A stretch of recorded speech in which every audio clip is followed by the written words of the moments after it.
The Mueller report exonerates President Trump on collusion, lets him off the hook on obstruction, and generally melts down the entire media. I'm Ben Shapiro. This is The Ben Shapiro Show. Oh, day of days. It finally arrived over the weekend. The summary from Attorney General Barr about the Mueller report. We'll get into all of that in just 1 second. First, let's talk about how you stay fit. So I'll tell you this. My wife does not have time to go to the gym. Right? I mean, she's working incredibly long hours because, as you know, she is a doctor. And that means that at night, we work out together. How do we work out? Well, we use a system called OpenFit. OpenFit takes all the complexity out of losing weight and getting fit. It's a brand new, super simple streaming service that allows you to work out from the comfort of your living room in as little as 10 minutes a day. It really is spectacular. Everybody's bodies are different. OpenFit gets that, which is why it is personalized to your needs with custom-tailored original content. They've got amazing trainers and classes. They've got classes led by some of the most effective and engaging trainers in the world. You can sculpt your body with Andrea Rogers. She's founder of the worldwide sensation Extend Barr. Or you can get in crazy good shape with Hunter McIntyre, named by Sports Illustrated as one of the top 50 fittest athletes. It is super simple because you can work out on your schedule. You can simply do it on demand. You can access it anywhere, anytime. So when I'm on the road, I use OpenFit as well. And there are results you can see. You can lose up to 15 pounds in the first 30 days if you really go for it. Flatten those abs, shape your body, look and feel great. I love OpenFit. I used some of it over the weekend myself. And again, my wife's been using it all the time. It's really fantastic. OpenFit changes the way you work out. With my code Shapiro, you can join me on a fitness journey personalized for you. Again, use code Shapiro and start using OpenFit for your journey to a healthier life. Right now, during the OpenFit 30-day challenge, my listeners get a special extended 30-day free trial. So you can try it right now, where you can lose up to 15 pounds in 30 days when you text Shapiro to 303030. You'll get full access to OpenFit, totally free. Again, just text Shapiro to 303030 and give it a try for an extended 30-day free trial. It's awesome. Check out OpenFit. Get in shape. It's really, I can't recommend it more highly. Okay, so last Friday, after my show, the Mueller report essentially broke in the media. At least the top line of the Mueller report broke in the media. No new indictments. And then over the weekend, we found out from Attorney General Barr, William Barr, that not only would there be no indictments, there was no evidence of collusion, and that President Trump was not going to be indicted on obstruction, that there was no clear evidence of obstruction. We're going to get to Barr's report in just 1 second. But first, I need to remind you where we came from, how we got here, because it's been 2 long years. I feel like the old lady at the end of Titanic. It's been 84 years. It's been 2 long years since we started this whole debacle with the claim that President Trump was in cahoots with the Russians, was working hand in glove with Vladimir Putin in order to skew the results of the 2016 election, that he and his campaign had been working with Putin in order to hack the DNC, reveal the emails, come after Hillary Clinton, and generally destroy electoral democracy in the United States. And this was the constantly repeated refrain. For 2 years, CNN ran with this. For 2 years, MSNBC ran with this. For 2 years, the Washington Post and the New York Times and everybody ran with this. The Democrats made it their talking point. It was their chief talking point that President Trump was not actually the legitimate president of the United States. Instead, he had been installed by Russian fiat through nefarious means. Hillary Clinton was the actual real president of the United States. So here is just a quick montage of some of the members of the media and Democrats claiming that President Trump was guilty of the gravest sort of treason. There are indictments in this president's future. That's a bombshell. The bombshell. This bombshell. Drop the bombshell. Bombshell accusation. Bombshell accusation. And at that point, we are in high crimes and misdemeanor, and we are in impeachment territory. Right. This president needs to be impeached. Impeachment is the remedy. I mean, the president can't... It's the only remedy. There's outright treason. I mean, there is no question. I think he's feeling the noose around his neck. The noose is tightening. And I think they're shocked that the noose is tightening. He may be the first president in quite some time to face the real prospect of jail time. Well, I think they're all going to end up together in prison, and maybe that's a good thing. Oh, my God. Okay, that's legitimately virtually every major member of MSNBC and CNN. That was Adam Schiff, of course. You heard Joy Behar at the very end. And this was the conventional wisdom. Okay, the conventional wisdom was that President Trump was going to do jail time. At the very least, he would be impeached, that the evidence would come out. People were going nuts over all of this stuff. I mean, for goodness sake, people were selling votive candles of Robert Mueller online, on Etsy, like worship candles of Robert Mueller. SNL did an entire number where they say at Christmas time called All I Want for Christmas Is You, and it was a picture of Bob Mueller in the background. Bob Mueller was the Deus Ex Machina. Bob Mueller was the apocalypse come to earth. Bob Mueller was final justice come for President Trump. That was their case. This is where they were going. And you had high-ranking members of U.S. intelligence, people like John Brennan, the former head of the CIA under Obama, who was there while all of this was going on in 2016. You had John Brennan on MSNBC 2 weeks ago suggesting that President Trump was headed for jail. Friday is the day that the grand jury indictments come down. And also this Friday is better than next Friday because next Friday is the 15th of March, which is the Ides of March. And I don't think Robert Mueller will want to have that dramatic flair of the Ides of March when he is going to be delivering what I think are going to be his indictments, the final indictments, as well as the report that he gives to the Attorney General. So if anybody from the Trump family, an extended family, is going to be indicted, it would be in the final act of Mueller's investigation. Okay, so this was John Brennan. Okay, remember, the former head of the CIA. And it was a mess of former intelligence heads saying this sort of stuff. It was Andrew McCabe, the ousted former acting FBI director who was fired for lying to the FBI, you'll recall. He lost his pension because he was lying to the FBI about leaking to the media. And just in the last few weeks, he suggested that President Trump, it was quite possible that President Trump was a Russian asset, an active Russian asset. This is Andrew McCabe. Again, this was the former acting FBI director. These are not low-ranking people. These are the heads of our intelligence agencies. These are our talking heads in the media, the people we are supposed to trust the most.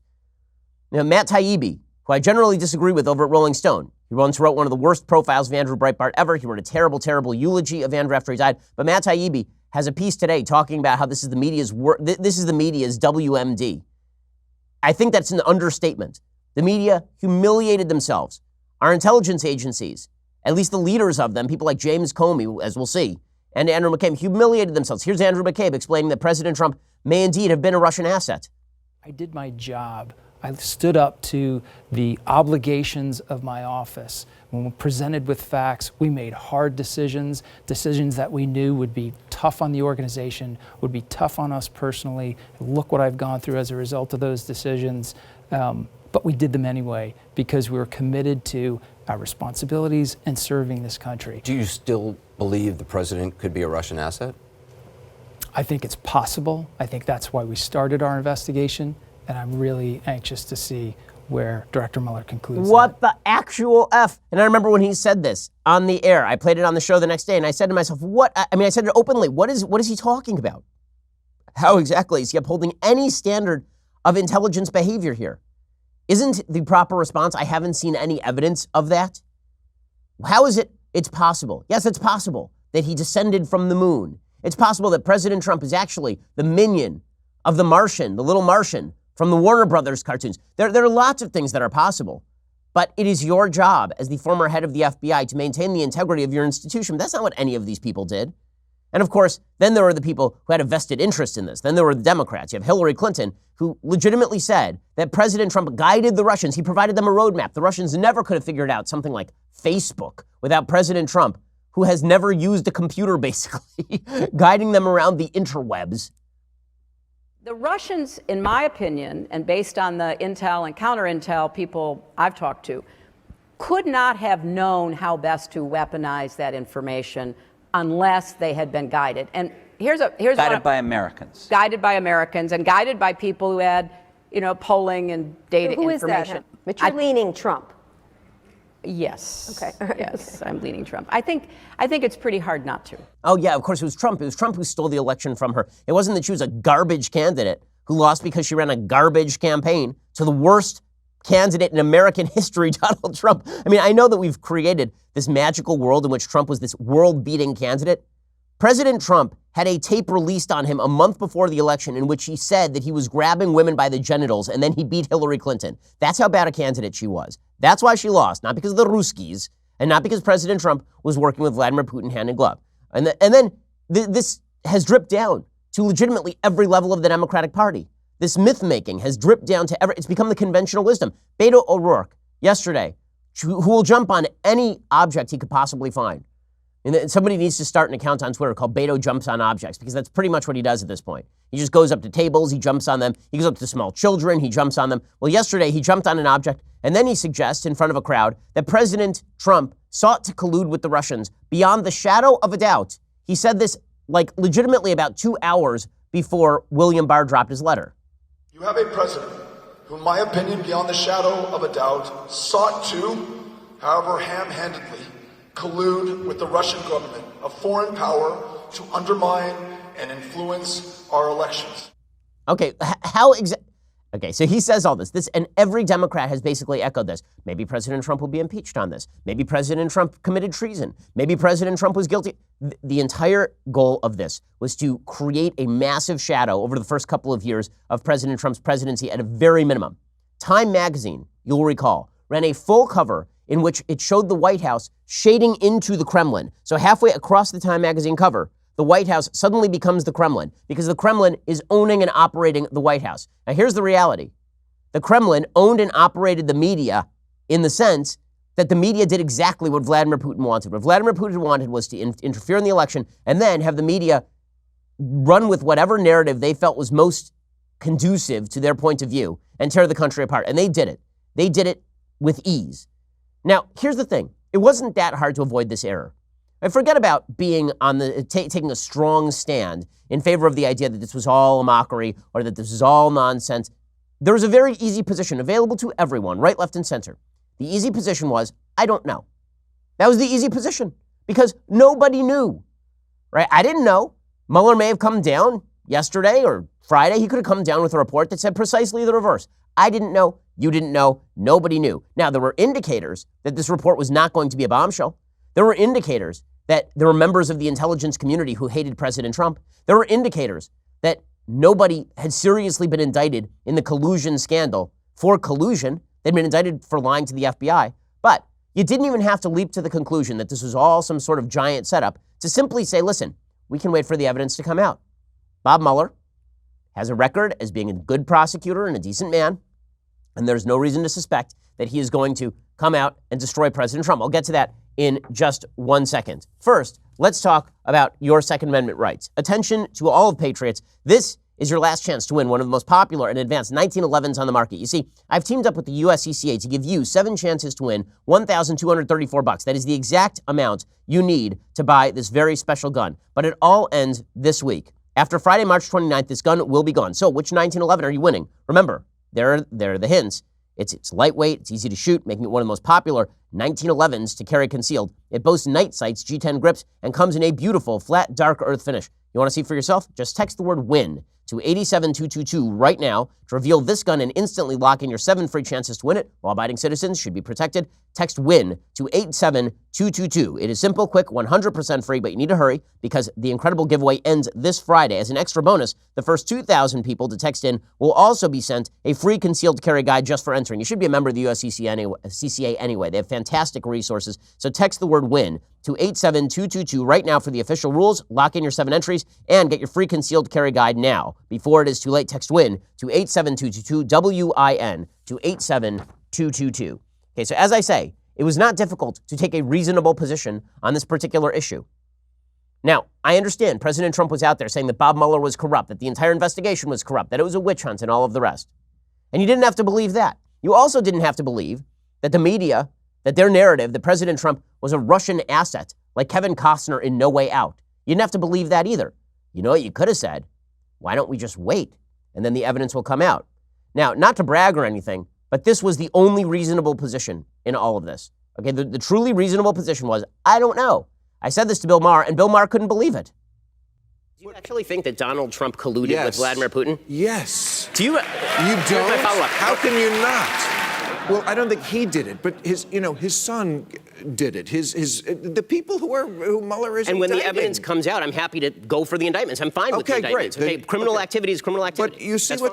But I'm not going to attribute to Trump something he didn't do when he's too ignorant to have done it. I'm happy to wait for the Mueller indictments, and if they come down and they target Trump, I'm happy to see him impeached. But I need to see evidence. Where's the evidence? Mueller is the one who matters here. Not Rosenstein, but Mueller's not report Sessions, goes to the Deputy Attorney General. And if Trump puts Scott Baio in that position, he can just throw it in the trash. And if he throws it in the trash or quashes the Mueller investigation, then yes, impeachment should be on the table. Okay, so I said all of this stuff, and this was a reasonable position that the left could have taken, but instead they decided to get way out over their skis. Trump was definitely a Russian asset. You heard Bill Maher say that. And on Friday night, he said the same thing. I don't care what the report says. This is the way it's going to go. I don't care what the report says. In the end, what matters is that I believe my narrative, and my narrative suggests that President Trump is guilty. Guilty, guilty, guilty, guilty. Okay, all of this brings us to the actual Barr report. So I'm going to read you the entirety of the Barr report. Why? Because you should have access to all of the information before us. You shouldn't be reading the media headlines. You shouldn't be listening to any of the pundits. What you should be doing is listening to the actual words of the Barr report. And I will stop and I will explain what exactly the Barr report says, so you know everything. Okay, we are still awaiting the full Barr release of as much of the Mueller report as he can. But here is the letter that he sent to the heads of the Judiciary Committee in the Senate and in the House.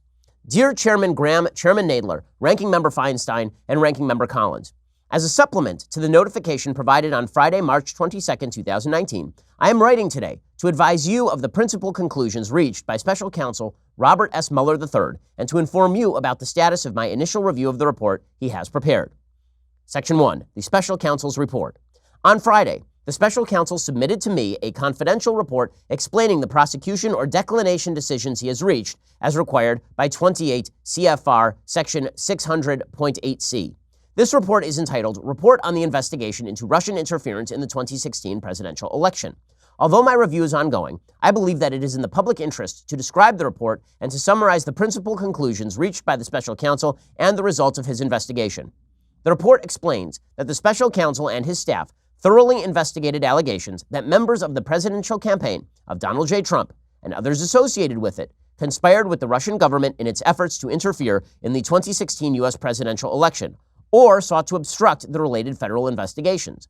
In the report, the Special Counsel noted that, in completing his investigation, he employed 19 lawyers who were assisted by a team of approximately 40 FBI agents, intelligence analysts, forensic accountants, and other professional staff.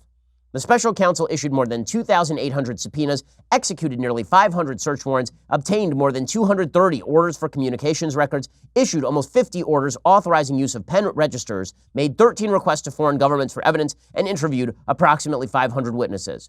That's pretty damn thorough, guys. So you're hearing, one of the arguments you're hearing from the left is, you know what? We need more investigations. We need the House to look into this. The House Judiciary Committee, they can be trusted. Mueller was bought and paid for, guys. Probably this is just William Barr and Trump secretly manipulating behind the scenes. 2,800 subpoenas and 500 witnesses. Pretty sure they talked to everybody. The Special Counsel obtained a number of indictments and convictions of individuals and entities in connection with this investigation, all of which have been publicly disclosed. During the course of his investigation, the Special Counsel also referred several matters to other offices for further action. The report does not recommend any further indictments, nor did the Special Counsel obtain any sealed indictments that have yet to be made public. Below, I summarize the principal conclusions set out in the Special Counsel's report. Drum roll, please. Section 2, Russian interference in the 2016 U.S. presidential election. The Special Counsel's report is divided into two parts, writes William Barr, the Attorney General. The first describes the results of the Special Counsel's investigation into Russia's interference in the 2016 U.S. presidential election. The report outlines the Russian effort to influence the election and documents crimes committed by persons associated with the Russian government in connection with those efforts. The report further explains that a primary consideration for the Special Counsel's investigation was whether any Americans, including individuals associated with the Trump campaign, joined the Russian conspiracies to influence the election, which would be a federal crime. The Special Counsel's investigation did not find that the Trump campaign or anyone associated with it conspired or coordinated with Russia in its efforts to influence the 2016 U.S. presidential election. Period. End of paragraph. Guys, that's a no on the collusion. That's a clear statement of no. Now, are the media accepting this? No, of course not. The media are suggesting that maybe Barr is shading the results here. Maybe there's something nefarious going on. That's one of my favorite arguments, is that Barr is somehow lying about what Mueller actually turned into him. I will remind you that Robert Mueller forcefully came out and denounced a BuzzFeed story that lied about what the investigation was going to find. So he is not shy. If it turns out that Barr is lying, we would have known that already. The report continues. As the report states, the investigation did not establish that members of the Trump campaign conspired or coordinated with the Russian government in its election interference activities.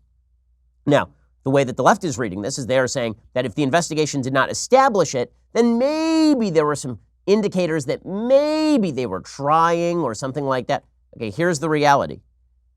If Bob Mueller had been unsure about this conclusion, if he had thought that there was evidence that could have gone either way sufficient to sustain a prosecution, then Bob Mueller would have written that, because that is what he wrote about obstruction of justice. But that is not what he wrote when it came to Russian collusion. The special counsel's investigation determined that there were two main Russian efforts to influence the 2016 election. The first involved attempts by a Russian organization, the Internet Research Agency, the IRA, to conduct disinformation and social media operations in the United States designed to sow social discord, eventually with the aim of interfering with the election. As noted above, the special counsel did not find that any U.S. person or Trump campaign official or associate conspired or knowingly coordinated with the IRA in its efforts, although the special counsel brought criminal charges against a number of Russian nationals and entities in connection with these activities. The second element involved in the Russian government's efforts to conduct computer hacking operations designed to gather and disseminate information to influence the election. This is the hack on John Podesta and the DNC.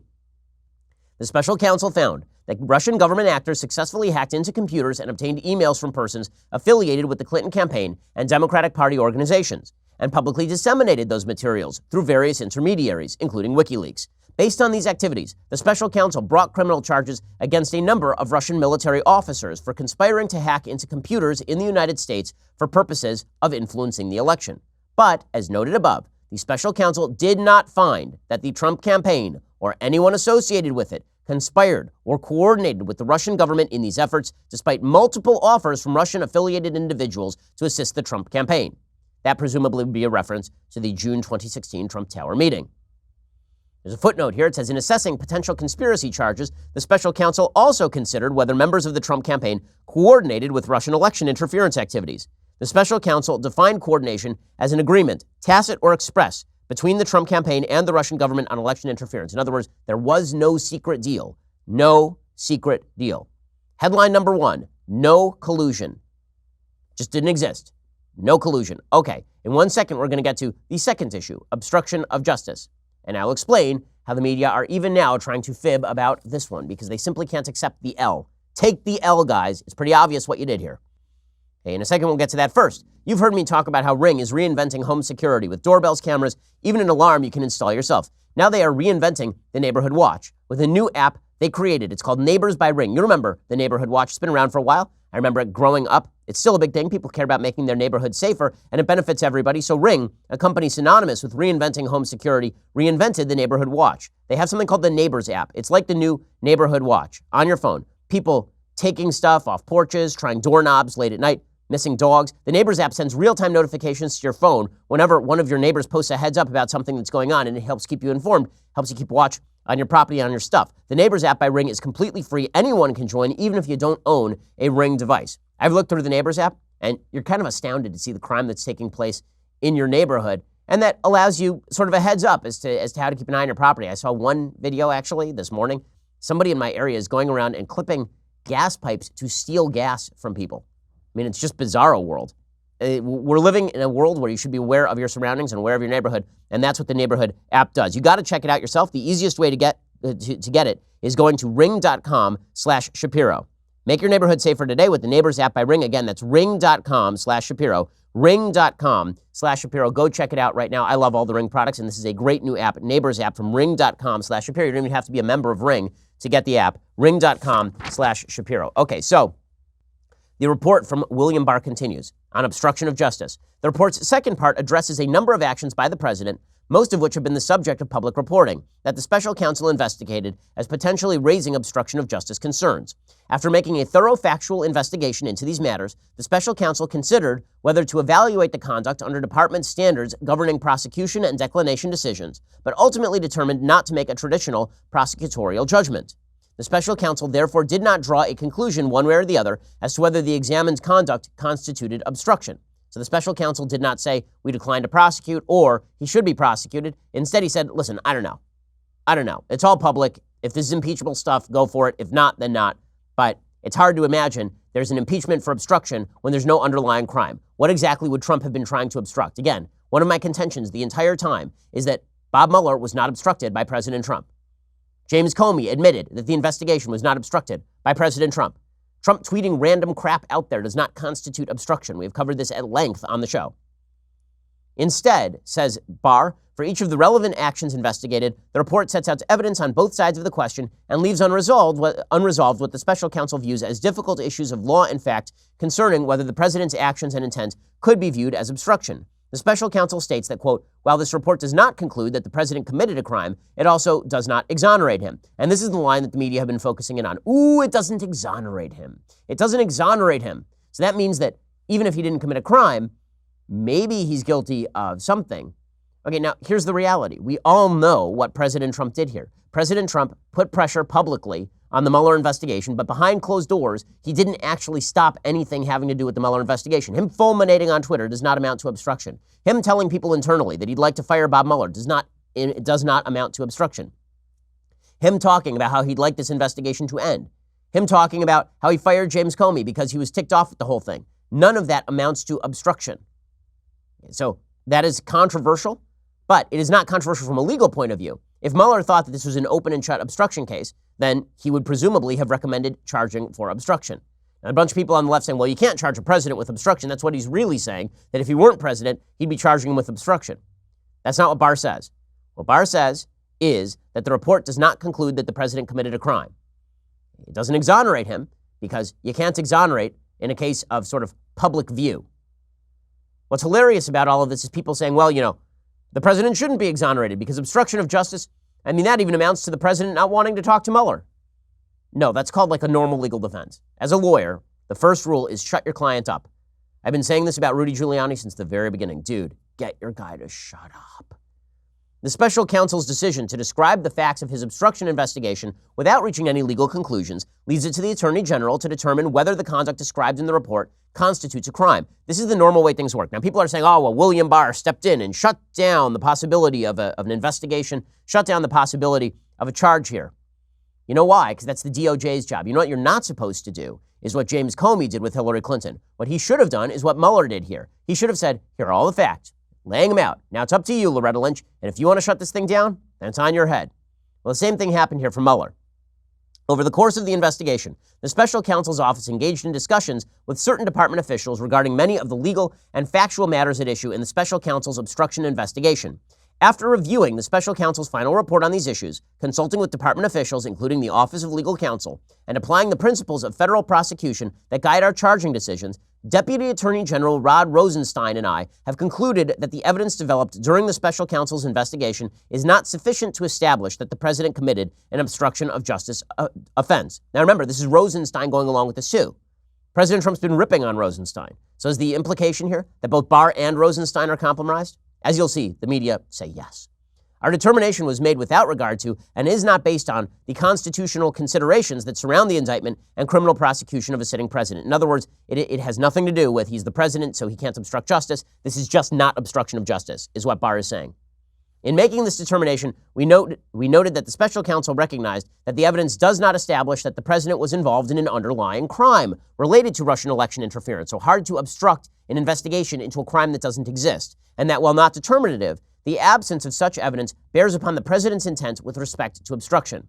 Generally speaking, to obtain and sustain an obstruction conviction, the government would need to prove beyond a reasonable doubt that a person acting with corrupt intent is an element of the crime and obstruction, engaged in obstructive conduct with a sufficient nexus to a pending or contemplated proceeding. Right? That is the state of the law. I've described it multiple times on the show. In cataloging the president's actions, many of which took place in public view, the report identifies no actions that, in our judgment, constitute obstructive conduct, had a nexus to a pending or contemplated proceeding, and were done with corrupt intent, each of which, under the department's principles of federal prosecution guiding charging decisions, would need to be proven beyond a reasonable doubt to establish an obstruction of justice offense. In other words, President Trump says a lot of crap. That's the short version. Trump says a lot of crap. And because he says a lot of crap, we can't just say he's exonerated on this, but we also are not going to charge him for saying a lot of crap, because saying a lot of crap, it ain't a crime.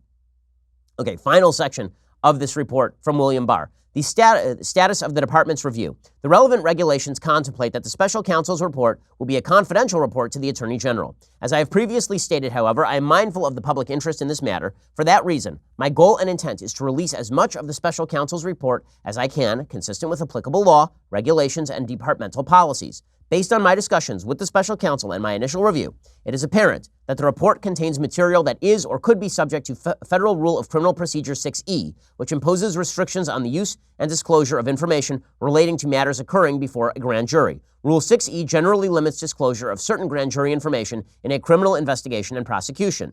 Disclosure of 6E material beyond the strict limits set forth in the rule is a crime in certain circumstances. In other words, I can't just PDF the whole report and put it online. That's a violation of the basic rules of criminal procedure. This restriction protects the integrity of grand jury proceedings and ensures that the unique and invaluable investigative powers of a grand jury are used strictly for their intended criminal justice function. Given these restrictions, the schedule for processing the report depends in part on how quickly the department can identify the 6E material that by law cannot be made public. I have requested the assistance of the special counsel in identifying all 6E information contained in the report as quickly as possible. In other words, he's going to ask Bob Mueller what he's allowed to reveal. So again, this is not Barr trying to redact crap he can't redact. Separately, I also must identify any information that could impact other ongoing matters, including those that the special counsel has referred to other offices. As soon as that process is complete, I will be in a position to move forward expeditiously in determining what can be released in light of applicable law, regulations, and departmental policies. As I observed in my initial notification, the special counsel regulations provide that the Attorney General may determine that public release of notifications to your respective committees would be in the public interest. I have so determined, and I will disclose this letter to the public after delivering it to you. Sincerely, William Barr, Attorney General. Okay, that's the entirety of the letter, so you have now heard it from beginning to end. So now you can make up your own mind on what the media are telling you about all of this. Suffice it to say, my belief is that the media are deliberately attempting to shade this report because they humiliated themselves. There's not just egg on their face. They went to a chicken farm. They took every egg in the chicken farm. They shattered it over their own head. The egg covers them to the extent that they are now up to their nose in egg. And yet the media are going to continue to pretend that this was all done on the up and up, that they handled this exactly right. We're going to get to President Trump's reaction to all of this in just a second. Plus, I do want to discuss the blowback that should take place not just in the media, not just people who should sit down for a while and have a big think on what exactly they did here, but also there should be blowback in terms of, presumably, members of the government if sufficient evidence can be shown that this was done with bad faith, that it wasn't just stupidity and confirmation bias. Now, my tendency is to believe that members of the government, like everyone else, is just dumb, that stupidity governs, and that everybody who was involved in this thing got caught up in the wave of emotion. They didn't like President Trump, and then they let that confirmation bias shape the nature of this investigation. Is that criminal? Doubt it. But does it demonstrate once again that our intelligence agents are humans, made up of humans, and subject to the same flaws and failings as other humans? You bet. But here's the deal. The same people who were complaining yesterday about Bob Mueller being a corrupt guy, I don't think you can trust them on these issues either. I mean, Bob Mueller did what he was supposed to do. Here's who you can't trust. The media, who said that it was a foregone conclusion that President Trump was going to jail, and the people who were saying for years that Bob Mueller was a corrupt person who was simply going to get President Trump using the powers of his office. Both of those things have proved not to be true. Okay, we're going to get to President Trump's reaction to all this, which was indeed hysterically funny. We'll get to all that in just a second. First, you have to go over to dailywire.com and subscribe. For $9.99 a month, you can get a subscription to dailywire.com. When you do, you get the rest of this show live and 2 additional hours of this show in the afternoon. This afternoon, I'm actually off. I have to have a quick medical thing done. But if you go check out dailywire.com, you get 2 extra live hours of the show every day. You get the show on demand, commercial-free. So many great things. Plus, when you get the annual subscription for $99 a year, you get this, the very greatest in beverage vessels, the Leftist Tears hot or cold tumbler. These vessels are all over the country. I mean, tens of thousands of them are all over the United States. Last night, there was actually breaking news that they were creating a flood warning across the United States in the wake of Barr's letter, this Leftist Tears hot or cold mug. I mean, people didn't know. It was just like flowing right at, I mean, people were losing their hardwood floors. It was crazy. But the good news is that the mugs work really well. So go check them out. The Leftist Tears hot or cold tumbler. Check that out. You get that with your annual subscription. I will also remind you that my book, The Right Side of History, is still on sale everywhere. It is still the #1 nonfiction book on Amazon. It has been for nearly a week. It is still the #1 nonfiction book, new nonfiction book on Barnes & Noble. So please help keep it going. We really appreciate it. And I think it's an important book. So go check that out right now. Also check us out at YouTube or iTunes. We have great new Sunday specials coming out. Those become Saturday specials when you are a subscriber. We are the fastest growing conservative podcast and radio show in the nation.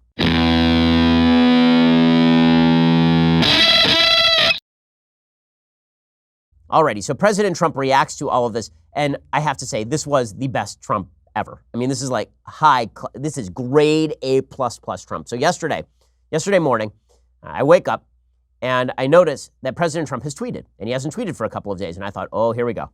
What had he tweeted? He tweeted, "Good morning. Have a great day." That's what he tweeted. And the media lost their poop. They went totally crazy. And you're like, oh, what does this mean? Well, this means that he's a cruel, evil man. People will die. Cory Booker started running around screaming about how children were going to die. I mean, it was just great. And everybody's going crazy over him saying, "Good morning, have a great day." It was just, I mean, that is some high-level trollery.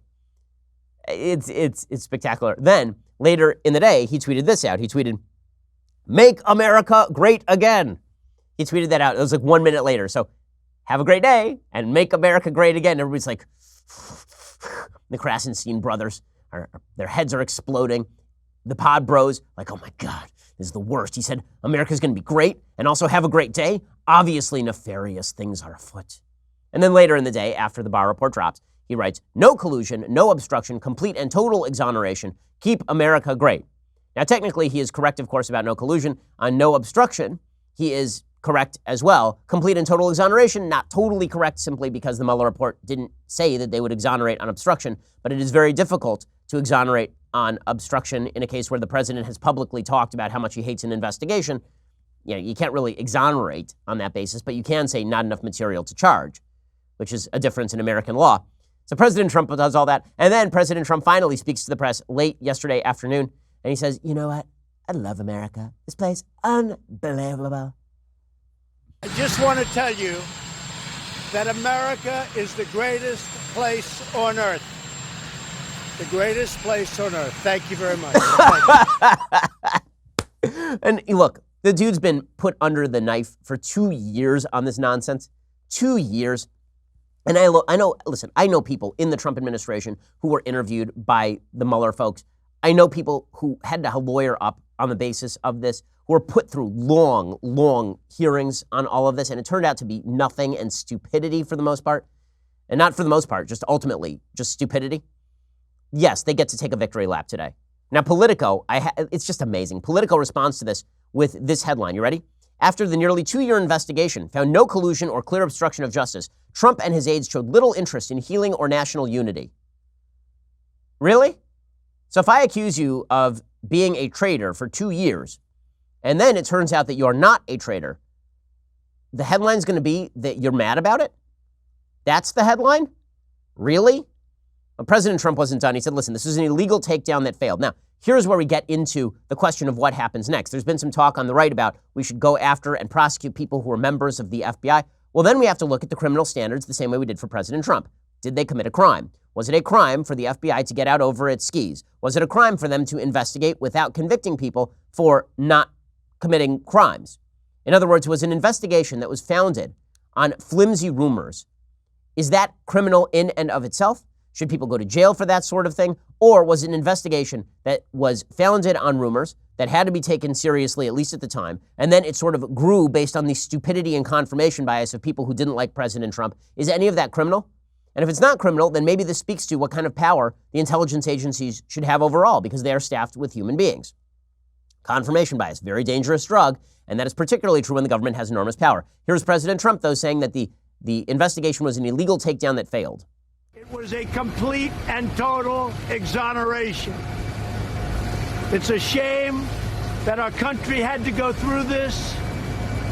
To be honest, it's a shame that your president has had to go through this before I even got elected. It began. And it began illegally. And hopefully somebody's going to look at the other side. This was an illegal takedown that failed. Okay, so we will find out whether it was an illegal takedown that failed. Again, I think it's easy to jump the track here and suggest that what needs to happen now is an investigation into Fusion GPS, that maybe Fusion GPS should be prosecuted for leaking material to the FBI. It's the FBI's job to check out the material. If you make a police report, and that police report is based on evidence that is not put out there necessarily falsely, but is just rumor mongering, it is the police's report, it's the police's job to differentiate between false and truthfulness. The people who obviously blew this are the members of the FBI and the members of the media. Yeah, again, I think Oppo research being turned over to the FBI and the DOJ, I'm not sure that's quite the same thing. But again, I'd like to investigate the legal issues and take a look at that before I make a final conclusion. I will withhold judgment. Meanwhile, the leftist reaction to this is absolute disbelief. I mean, legitimate disbelief. They cannot believe. They thought for sure Robert Mueller was the second coming. He was going to descend from heaven, and he was going to tap President Trump on the shoulder, and President Trump was going to disappear as though Thanos had snapped his fingers. He's just going to turn into a bowl of ash. Well, that didn't happen, and the Democrats were having none of it. Here was Sheila Jackson Lee saying that she simply doesn't accept the findings. So, I mean, that's important because obviously we need Sheila Jackson Lee to accept the findings because nothing. I mean, do you believe Robert Mueller when he writes that there was no collusion? I mean, do you accept that conclusion? I think what I accept is that Robert Mueller did a very thorough job, and he has made the assessment that there was no collusion. Again, that is not a legal term, it's conspiracy, but his decision was based on a whole number of factors and investigations. And what I am saying is we in the Judiciary Committee want to review those documents. Okay, so this is going to be the Democratic take is we don't believe Barr. Barr is now the obstacle. So Mueller probably said there was collusion, but Barr is the one who shut it down. Now, obviously that is untrue. Obviously, if Mueller felt that he was being big-footed here, he would say something about it. He did when BuzzFeed tried to do the same thing. But this is the new going theory. So the Democrats are now shifting the goalposts. The goalposts are now that it is not necessary that he was involved in collusion. Maybe it was obstruction. And also, we're not going to go with the findings of the Mueller report. Now we want to see the underlying material. So Tom Perez, the head of the DNC, he says the real question is he compromised? We know he's not. We just got the report, dude. But I guess they're still going to run with this nonsense. We know, in addition to the fact that the Russians tried to meddle, they did meddle in our investigation. We know that his campaign manager, his deputy campaign manager, his lawyer, Papadopoulos, Stone, all of these people were having contact. And so the question for me that remains is, was he compromised? Why did he say that he believes Putin over the intelligence community? Why did he talk about leaving NATO? Things that put our national security at jeopardy. Why doesn't he release his tax returns? Why were they so hell-bent on getting that Trump Tower in Moscow? Okay, all of this conspiracy theory garbage is just that, conspiracy theory garbage. You want to know why President Trump said what he said about Vladimir Putin? Two things. He was offended by the entire Russian investigation, and also he likes anybody who compliments him. End of story. I've been saying that for legitimately years at this point. This is not a giant secret, but the media are not going to let go of this. The Democrats are not going to let go of this. They're going to suggest that now Mueller must have been compromised, or maybe they would have drawn a different conclusion if they saw the underlying materials. Here's Maxine Waters, who is just not a smart human being, suggesting on Joy Reid's show that it's not over. It's not over, guys. It's not over. I mean, she's basically doing the routine from Dreamgirls. I'm telling you, I'm not going. No. They're going to drag her away screaming. Here is Maxine Waters. This is not the end of anything. This is it's the end of the report and the investigation by Mueller. But those of us who chair these committees have a responsibility to continue with our oversight because there's so much that needs to be, taken a look at this point. And so it's not the end of everything. Oh, it's not the end of everything. Oh, good. Okay, so I'm glad you guys are going to keep doing this for the next couple of years because you lied to your base. That's the problem here. You guys went over your skis and you lied to your base. You said to your base that he was going to leave. He was going to be impeached based on the Russian collusion stuff. They were out there worshiping Mueller. And it turns out that Mueller did not give them what they wanted, and now Mueller will be thrown in the garbage can. So the leftist reaction, again, has been that maybe there's a cover-up. My favorite, the best response came courtesy of James Comey. You'll recall that self-aggrandizing twerp Comey, the former head of the FBI, who was just incompetent at his job in every possible way. And then President Trump fired him. And then he suggested without evidence that President Trump was somehow basically responsible for Russian collusion. He took a picture of himself, I kid you not, in the woods. He went to the woods and took a picture of himself, I guess on the moon of Endor, and just staring up into the trees with the caption, "So many questions." Yeah, you know what? We do have some questions. James, we do have some questions, like why was this investigation initiated in the first place? Was it done so on a solid basis? Was it continued on the basis of new additional evidence that was corroborating? Or was this whole thing basically just a bunch of people who didn't like Trump who decided that they were going to continue an investigation into a nonsense charge from the very beginning? Is that really what was going on here? And we'll find all of that out. We'll find out whether it's criminal. There are going to be questions asked about this, as well there should be. There should be questions asked about this. Are there criminal charges? As I say, I don't know. I'll withhold evidence on that. But come on. The leftist reaction has been utter hysteria. Joy Reid on MSNBC, she said, well, you know what? Maybe it's a cover-up. Maybe it's a cover-up. Maybe Barr is just covering it up. The fact that this investigation takes place within the Justice Department, which Donald Trump essentially controls, and that he got rid of the problem, Jeff Sessions, who the one decent thing that he did was just recuse himself. This guy is not recused. It feels like the seeds of a cover-up are here. Oh, well, without any, more speculation will probably fix it, media. Keep going with this. More rampant, stupid speculation will probably shore up your reputations now that they are in absolute flames. You doused yourself in gasoline and lit a match. That's what you did. My favorite are the tweets from the people in Hollywood who, again, know nothing about politics and so are more hysterical than anyone. These are the people in the Jim Jones media cults who are legitimately drinking the Kool-Aid. People like Bette Midler, who tweeted this out. Mueller's report finds no evidence showing Trump's team collusion with Russia, but stops short of exonerating Trump on obstruction of justice. Knowing Trump, he probably tried to do exactly that. 2 more years of chaos, race-baiting, grifters, con artists, shame and fear. Sad. Knowing Trump, he probably tried to do exactly that. Really? Do you know Trump? Or were you saying for years that he colluded with the Russians? How about Rob Reiner, whose last good movie was Princess Bride? The fight for our democracy is about to intensify. The GOP cult is lining up behind a criminal autocrat. Is there any where's the criminality here? Have you shown some proof yet? That'd be good. How about some of that? You got John Cryer from 2.5 Men, who's tweeting out, this is why Trump appointed Barr, because to cover it. And then there's George Takei. Oh my. If William Barr summarized Romeo and Juliet, he'd probably say that Romeo murdered Juliet's cousin, was banished for it, and is now dead. Let's wait to hear the full story. Yeah, it's probably that Barr is just blowing the findings, even though he's going to release the vast majority of this stuff. The best reaction, though, was reserved for media watchdog Brian Stelter over at CNN. Now, I've been on Brian's show. Seems like a nice guy, but this is crazy stuff. Here's Brian Stelter suggesting, you know what? Maybe we shouldn't have done so much speculation, but speculation has value too, guys. It really does. There is a big difference. There is a big difference between news and opinion. And I realize it can be hard to tune out all the noise and just tune into the news these days. But if I had to pick speculation or solid reporting, I would pick solid reporting in a second. I bet you would too. Reporting is what adds the most value. Finding out something new, putting out new information into the world is the best feeling in journalism. It's the greatest value add. That's what hundreds of journalists have been doing, trying to solve pieces of this Trump-Russia puzzle. But here's the thing, speculation actually has value too. It helps open our eyes, helps open our minds to what's possible.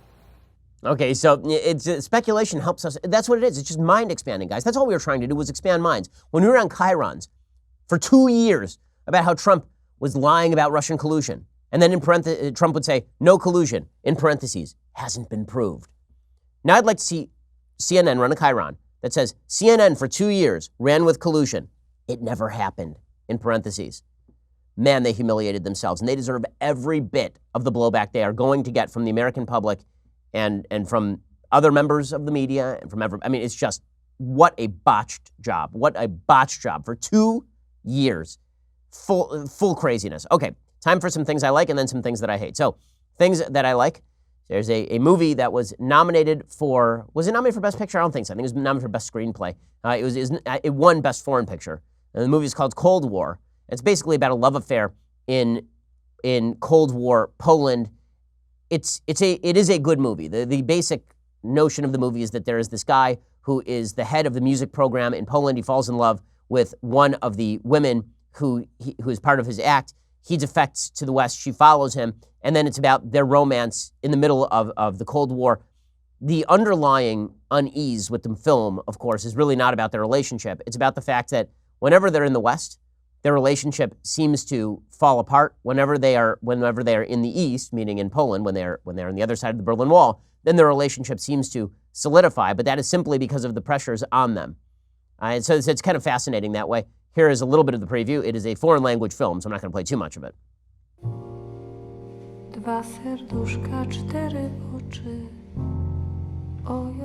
So she's a jazz singer. He is a jazz arranger.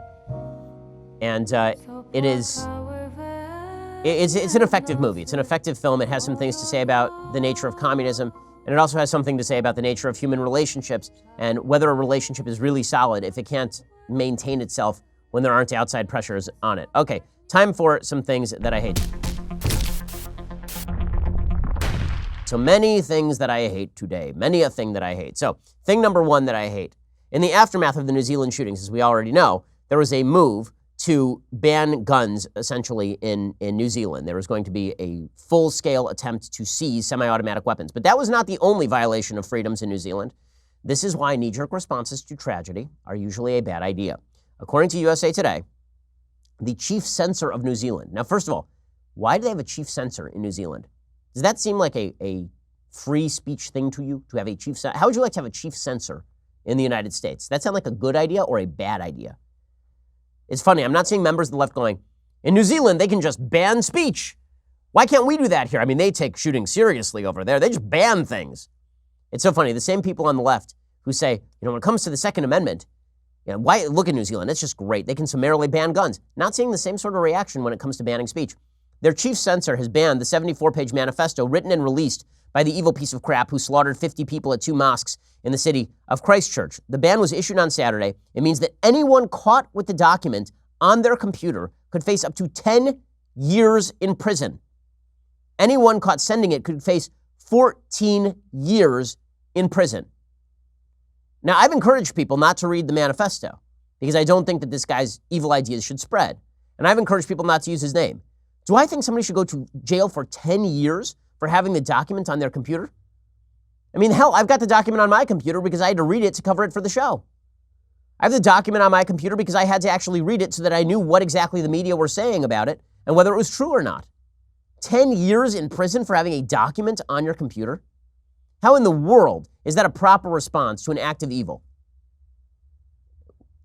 Amazing, amazing stuff. I mean, my goodness. Turns out the same people who want to ban guns in some cases are fine with banning speech. That is insane.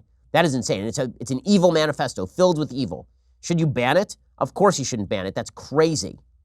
Okay, other things that I hate. So I would just like to point out that our moral betters in Hollywood are not actually our moral betters. A lot of them are kind of garbage people. One of these garbage people is Barbara Streisand. So Barbara Streisand was talking with a British newspaper, the Times of London, and she was asked about Wade Robson and James Safechuck, who are the two main subjects of the HBO documentary Leaving Neverland about Michael Jackson allegedly molesting children. She said, quote, that they were thrilled to be there as children, and whatever happened to them, quote unquote, didn't kill them. She said she believes the victims' claims, but felt bad for both them and Jackson, adding, quote, that Jackson's sexual needs were his sexual needs, and that the blame should lie with the boys' parents.